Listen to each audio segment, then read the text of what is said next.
Hello, YouTubers, friends, compatriots, political shills, desolations, peasants, vassals, puppets. I'm a useful idiot, and today I want to talk about Prince Bandar. And this will be a wrap-up of my previous two videos about whether the Muslim Brotherhood are Western puppets and whether Al-Qaeda are Western puppets.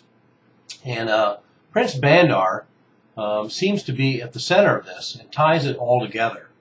And it also answers the question very nicely. Okay, if Osama bin Laden was just a figurehead, then who is really the mastermind behind terrorism as we know it on a global scale?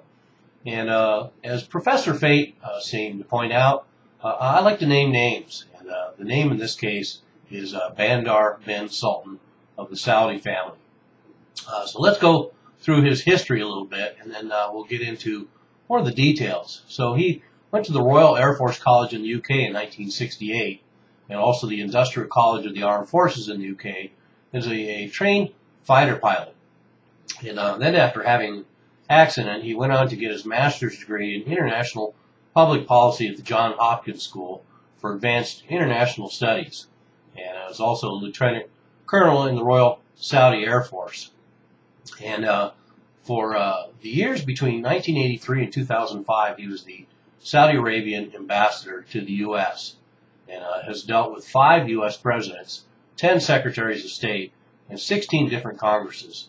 So he's been able to build up quite a network of connections with the United States over the years, especially with the Bush family, of course, as everyone already knows.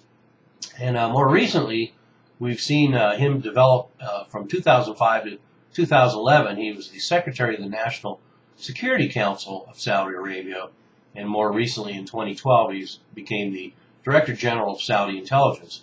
So Prince Bandar also seems to be directly involved in this new surge of independent Saudi Arabian foreign policy, one in which they're making efforts to team up with Israel and perpetrate an agenda, an independent agenda involving Syria and Iran, independent of the United States, at least at this point.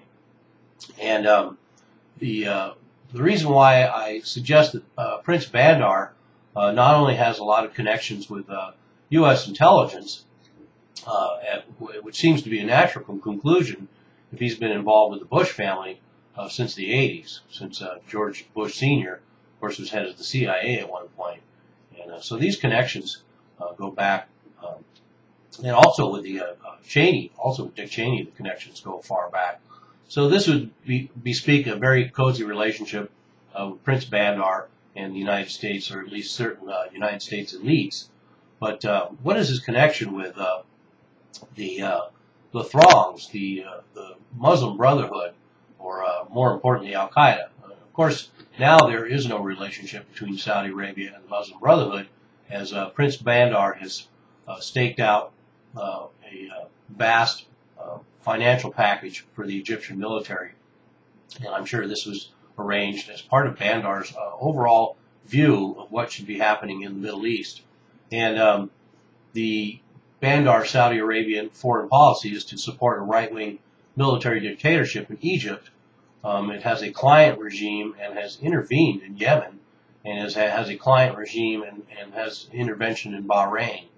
And then also is, of course, united with the United Arab Emirates, and then has its own foreign policy, which it's perpetrating in Iraq, in Syria, and in Lebanon right now, which is destabilization using Al-Qaeda elements. And so we know that Saudi Arabia is funding disruptive activities in Lebanon, and is now funding the Lebanese army to have a showdown with Hezbollah.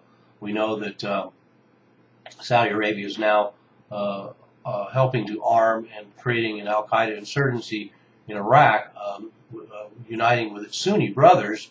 And then we also know that Prince Bandar eventually wants to go after Iran, and also the destabilization efforts in Syria. And another thing, of course, to look at is that whole range of independent foreign policy of the United States versus the Saudis now, because we see a a split in what happened in Syria and what's happening in Iran and what's happened in Libya and what's happened in Egypt and what's happened in Lebanon, what's happened in Iraq. So this could prove problematic. But let's get back to Prince Bandar and his connection with terrorism. Well, first of all, as outlined in these controversial redacted pages from the 9/11 report, 28 pages that were redacted by George Bush, and this once again shows this connection between Bandar and the Bushes and Al-Qaeda, was the Bandar funneling money to 9/11 terrorists. And so if you want a connection between terrorists and Al-Qaeda and Saudi Arabia and Prince Bandar, there's certainly the most prominent one.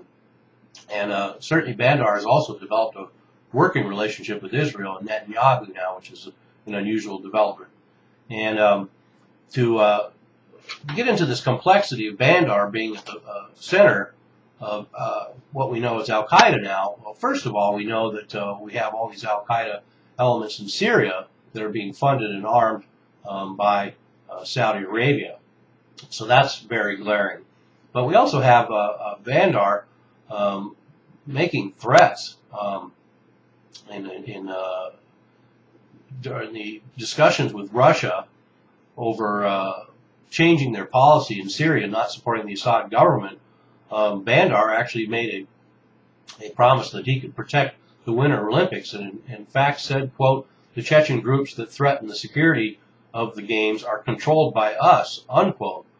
So that's a pretty glaring example of the fact that Bandar has some semblance of control over so-called Al-Qaeda elements and terrorist elements in Syria. And now we have a clear indication that he seems to have control over terrorism in the Caucasus region and the Chechen resistance.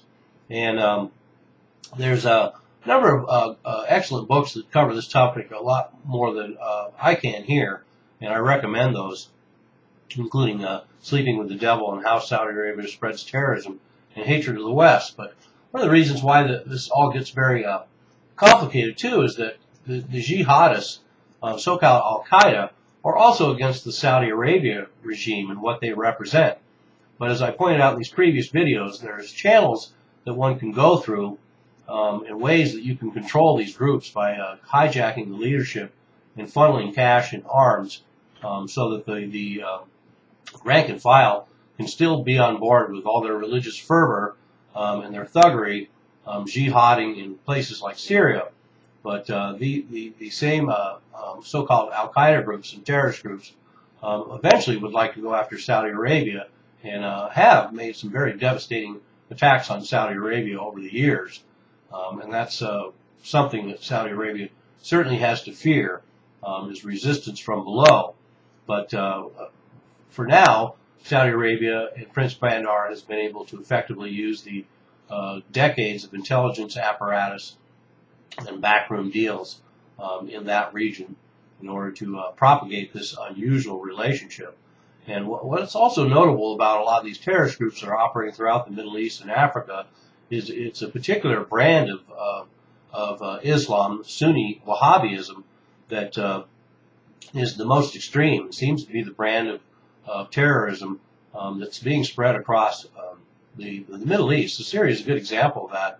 The areas that are being controlled by Saudi Arabia-supported groups, terrorist groups in Syria, are setting up extreme Sharia law and are known for their brutality. And that's one of the reasons why we know that rather than being necessarily religious crusaders, these are just hired thugs.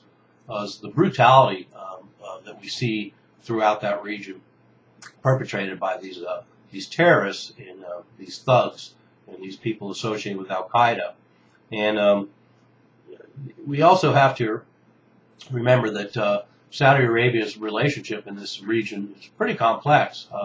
They will work with the United States as much as they have to for their own interests, just as the United States does with Saudi Arabia. A lot of it's circling around oil, obviously, but this relationship can have its problematic issues, and we're seeing that now. And we're seeing the fact that the United States and the Saudi Arabians, the United States, of course, trying to use Al Qaeda and terrorist groups for their agenda in Libya and having it blown up in their face.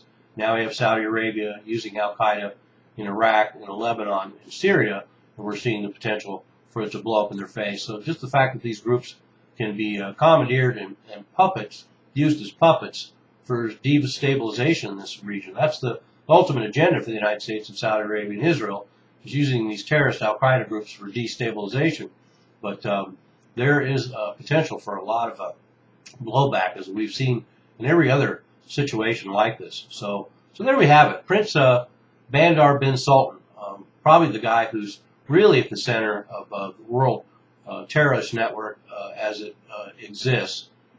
And if there's anybody that's a central figure in all of it, it would be him.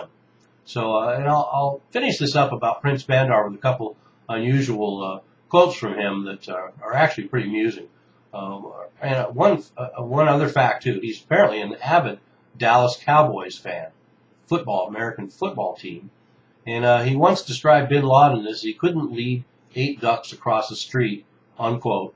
And another quote of his is he says he once described Gaddafi as Jerry Lewis trying to be Churchill. So even though he's a evil terrorist mastermind using Saudi Arabia to support extreme terrorist groups throughout that region, he apparently has a pretty good sense of humor and loves American culture. I'm a useful idiot. Don't you be one too.